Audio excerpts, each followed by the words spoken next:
Violent clashes between white nationalists and counter-protesters in Charlottesville.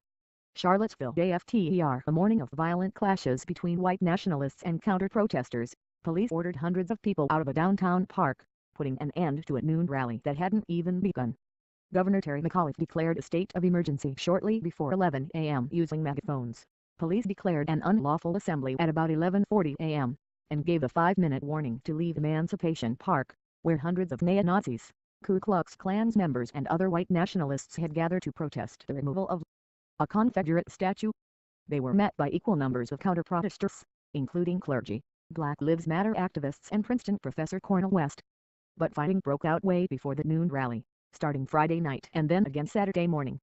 Men in combat gear, some wearing bicycle and motorcycle helmets and carrying clubs and sticks and makeshift shields, fought each other in the downtown streets, with little apparent police interference. Both sides sprayed each other with chemical irritants and plastic bottles were hurled through the air. A large contingent of Charlottesville and Virginia State Police in riot gear were stationed on side streets and at nearby barricades but did nothing to break up the melee. A group of 36 self-described militiamen who were wearing full camouflage and were armed with long guns said they were there to help keep the peace, but they also did not break up the fights. There were vicious clashes on Market Street in front of Emancipation Park, where the rally was to begin at noon. A large contingent of white nationalist rally-goers holding shields and swinging wooden clubs rushed through the line of counter-protesters.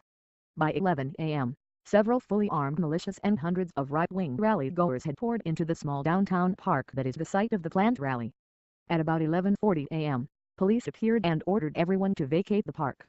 Columns of white nationalists marched out of the park, carrying Confederate flags and Nazi symbols, and headed down Market Street in an odd parade, as counter-protesters lined the sidewalks and shouted epithets and mocked them.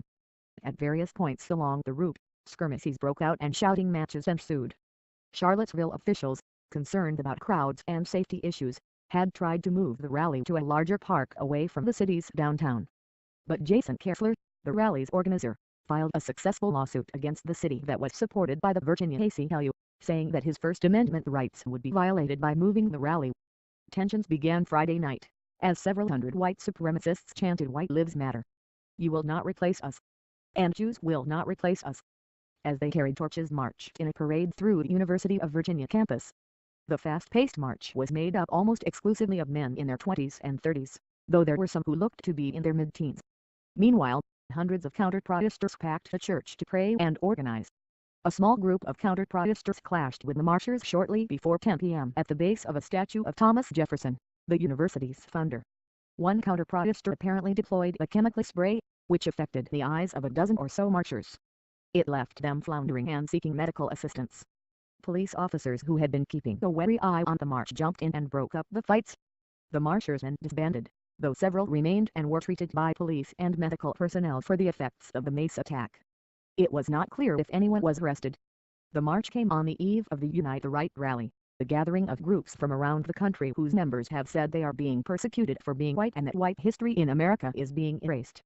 The Saturday rally was scheduled for noon at Emancipation Park, formerly Lee Park, home to a statue of Confederate General Robert E. Lee that the city of Charlottesville voted to remove earlier this year. The statue remains in the park pending the judge's ruling expected later this month. Many city leaders and residents have expressed concern about the prospect of violence at Saturday's event. Saturday marked the second time in 6 weeks that Charlottesville has faced a protest from white supremacist groups for its decision to remove the statue. On July 8, about 36 members of a regional Ku Klux Klan group protested in the city. The Torchlight Parade drew sharp condemnations from Charlottesville Mayor Mike Siner and UVA President Teresa Sullivan. Sullivan described herself as deeply saddened and disturbed by the hateful behavior shown by the marchers. Siner said he was beyond disgusted by this unsanctioned and despicable display of visual intimidation on a college campus.